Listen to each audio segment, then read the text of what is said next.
Hi friends, English tips में आज हम पढ़ने वाले हैं एक ऐसा शब्द जिसका नाम है ऑन। वैसे जो ऑन है ये हम एडजेक्टिव की तरह भी यूज़ करते हैं, एडवर्ब की तरह भी यूज़ करते हैं, लेकिन सबसे ज़्यादा हम यूज़ करते हैं प्रीपोजिशन की तरह, जिसका मीनिंग होता है मैं, पर, के ऊपर, के पास। ऑन जो होता है वो हम प्रीपोजिशन ऑफ टाइम में भी यूज़ करते हैं और प्रीपोजिशन ऑफ प्लेस में भी यूज़ करते हैं। जब हम प्रीपोजिशन ऑफ प्लेस में यूज़ करते हैं तो ऑन जो होता है वो दो कंडीशन को फॉलो करता है। पहली कंडीशन कि something is touching the surface of something, यानी जब कोई चीज़ किसी दूसरी चीज़ के सरफेस को छूती है। और दूसरा कंडीशन होता है कि वो उसके ऊपर होनी चाहिए। जैसे एक किताब को हमने टेबल के ऊपर रख दिया तो ये हो जाता है book is on the table. तो हम ऑन द टेबल यानी टेबल के ऊपर का ही एक एग्जाम्पल लेते हुए सारे सेंटेंसेस बनाएंगे। अच्छा, यहाँ पे एक चीज़ जोड़ना चाहूँगा कि जो सरफेस होता है वो हॉरिजॉन्टल सरफेस भी हो सकता है और वर्टिकल सरफेस भी हो सकता है। तो फ्रेंड्स, हम ऑन का यूज़ प्रीपोजिशन के तौर पे करते हुए ऑन द टेबल का एग्जाम्पल लेते हुए हम एक्शन वर्ड से रिलेटेड सेंटेंस बनाएंगे और नॉन एक्शन वर्ड से रिलेटेड सेंटेंसेस भी बनाएंगे। सबसे पहले हम नॉन एक्शन वर्ड्स लेते हैं। नॉन एक्शन वर्ड्स यानी हेल्पिंग वर्ब। हेल्पिंग वर्ब में हम is, am, are, was, were, has, have, had के ऊपर ज़्यादा फोकस करेंगे और इन्हीं को लेंगे। हम सबको पता है फ्रेंड्स कि जब भी हम बात करते हैं या तो प्रेजेंट टेंस में करते हैं या पास्ट टेंस में करते हैं या फ्यूचर टेंस में करते हैं, जिसमें या तो हम एक्शन वर्ड्स का इस्तेमाल करते हैं या एक्शन वर्ड्स का इस्तेमाल नहीं करते, यानी नॉन एक्शन वर्ड्स। लेकिन उन दोनों में ही कॉमन होता है सब्जेक्ट। तो सब्जेक्ट क्या होता है? तो फ्रेंड्स, सब्जेक्ट में मैंने 3 कैटेगरी डाल दी है, यानी जब भी आप सब्जेक्ट की बात करेंगे तो ये 3 कैटेगरी रहेगी। पहली कैटेगरी रहेगी ही, शी, इट और सिंगुलर नाउन की। इसमें सिंगुलर नाउन और सिंगुलर प्रोनाउन दोनों आ जाएंगे। दूसरी कैटेगरी रहेगी आई की। तीसरी कैटेगरी रहेगी you, we, they, plural noun की। सेम प्लूरल नाउन या प्लूरल प्रोनाउन।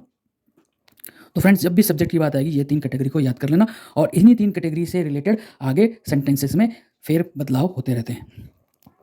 तो आते हैं नॉन एक्शन वर्ड्स की तरफ। हम is, am, are, was, were को पहले लेंगे। Is, am, are present tense के लिए यूज़ होता है, वॉज, वर पास्ट टेंस के लिए यूज़ होता है।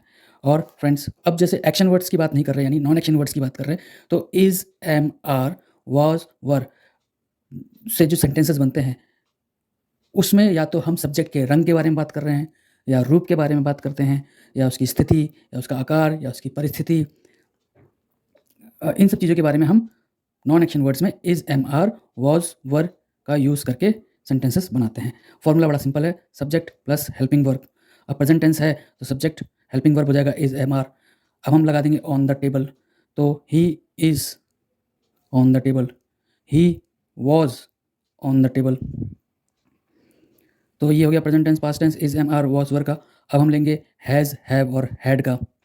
फ्रेंड्स, यहाँ पे हैज़, हैव और हैड जो है नॉन एक्शन वर्ड्स में, एक्शन वर्ड्स में भी यूज़ होते हैं लेकिन नॉन एक्शन वर्ड्स में हैज़, हैव और हैड का यूज़ होता है। हम स्वामित्व को समझते हैं, मतलब सब्जेक्ट का किन किन चीज़ों पर अधिकार है, सब्जेक्ट का सब्जेक्ट के पास क्या क्या चीज़ें हैं, सब्जेक्ट का आधिकारिक रूप से किन किन चीज़ों पर ओनरशिप है। जैसे ही हैज़ अ पेन, तो फ्रेंड्स यहाँ पे सब्जेक्ट प्लस हेल्पिंग वर्ब वही फॉर्मूला है, लेकिन प्रेजेंट टेंस में अगर हम ही कैटेगरी लेते हैं तो हैज़ लगेगा, दूसरी सब्जेक्ट की कैटेगरी लेते हैं तो हैव लगेगा, तीसरी सब्जेक्ट की कैटेगरी लेते हैं तो हैव लगेगा। और हम वही on the table as a object लेंगे तो he has on the table, he has on the table उसके पास है पर मेज पर है। अब इसको थोड़ा सा डिटेल में समझते हैं तो he has a pen on the table, उसके पास एक पेन है, टेबल पर है। अब हम बोलेंगे पास्ट में he had a pen, he had a pen on the table या he had on the table. तो फ्रेंड्स, ये जो हैं 4 सेंटेंसेस बने हैं, लेकिन हमने सब पॉजिटिव सेंटेंसेस बनाए हैं। फ्रेंड्स, यहाँ पे जितने भी मैं सेंटेंसेस बनाऊंगा सब पॉजिटिव सेंटेंसेस बनाऊंगा। नेक्स्ट कोई भी मैं प्रीपोजिशन लूँगा तो उसमें नेगेटिव सेंटेंसेस बनाऊंगा।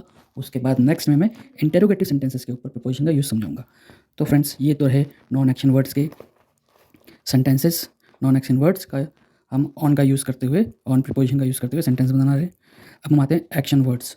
एक्शन वर्ड्स यानी वर्ब की 5 फॉर्म प्लस 12 टेंसेस। 12 टेंसेस कैसे? अभी आपको बताइए, प्रेजेंट टेंस, पास्ट टेंस और फ्यूचर टेंस होता है।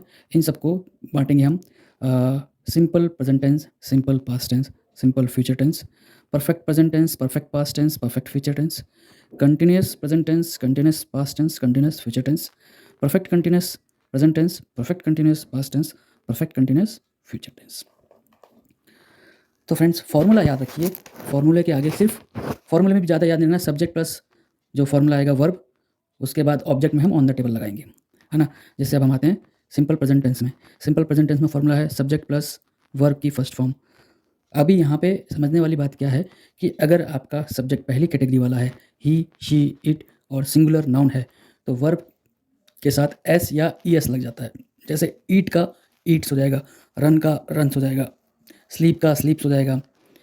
लेकिन हम आज यहाँ पे ईट वर्ब को लेने वाले हैं और ईट वर्ब से ही हम सारे सेंटेंसेस बनाएंगे। तो फ्रेंड्स सबसे पहला simple present tense he eats, ये तो हो गया formula, subject plus verb first form, he eats. अब उसके आगे लगा दो on the table, he eats on the table.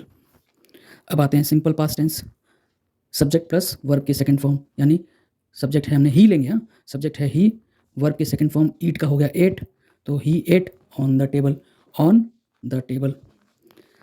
Third है he will eat on the table. Fourth है ही हैज़ ईटन। फोर्थ यानी हमारा प्रेजेंट परफेक्ट टेंस।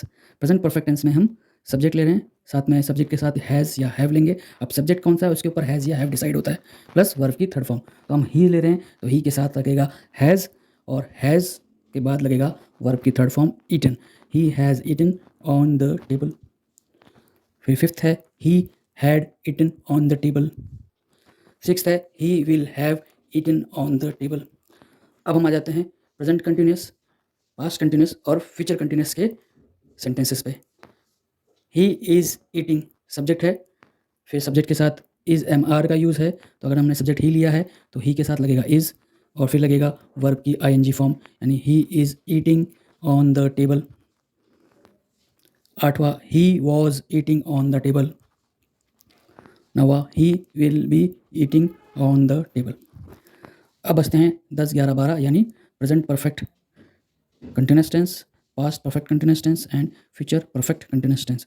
इसका आप बनाओ, आप लोग बनाओ और समझो कि सिर्फ सब्जेक्ट और वर्ब लेना है, बाद में ऑन द टेबल लगाना है। अब फ्रेंड्स हम आते हैं प्रीपोजिशन ऑफ टाइम। पहले हम पढ़ रहे थे प्रीपोजिशन ऑफ प्लेस में ऑन का यूज़, अब हम पढ़ रहे हैं प्रीपोजिशन ऑफ टाइम में, प्रीपोजिशन ऑफ टाइम में ऑन का यूज़। ऑन यूज़ होता है 3 मुख्य चीज़ों के साथ। सबसे पहले days of the week, 7 days होते हैं ना, संडे, मंडे, ट्यूसडे, तो डेज ऑफ द वीक, और या फिर पार्ट ऑफ द डे, यानी डे का जो पार्ट है, ठीक है।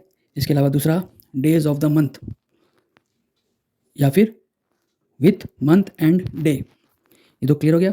तीसरा जो है हॉलीडेज में यूज़ होता है विथ डे।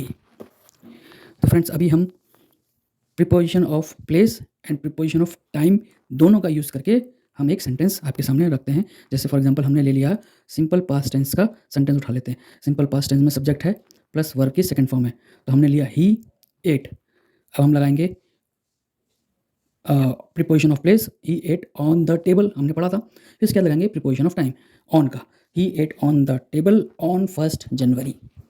तो देखा फ्रेंड्स किस तरीके से प्रीपोजिशन का यूज़ करके हम अपने सेंटेंसेस बड़े बड़े बना रहे हैं। तो फ्रेंड्स 150 प्रीपोजिशन होते हैं, हर एक प्रीपोजिशन की सीरीज़ में लेके आ रहा हूँ। अभी मैं लेके आया हूँ ऑन को लेके, ऑन मैंने ऑन द टेबल के ऊपर सेंटेंस बनाया, आप ऑन द फ्लोर बना लो, ऑन द बेड बना लो। अपने सेंस को बढ़ाओ, अपनी सोच को बड़ा करो फ्रेंड्स, कॉन्सेप्ट को क्लियर करो फ्रेंड्स, नॉलेज लो और प्रैक्टिस ज़रूर करो। आज की वीडियो के लिए इतना ही। Thank you friends for watching.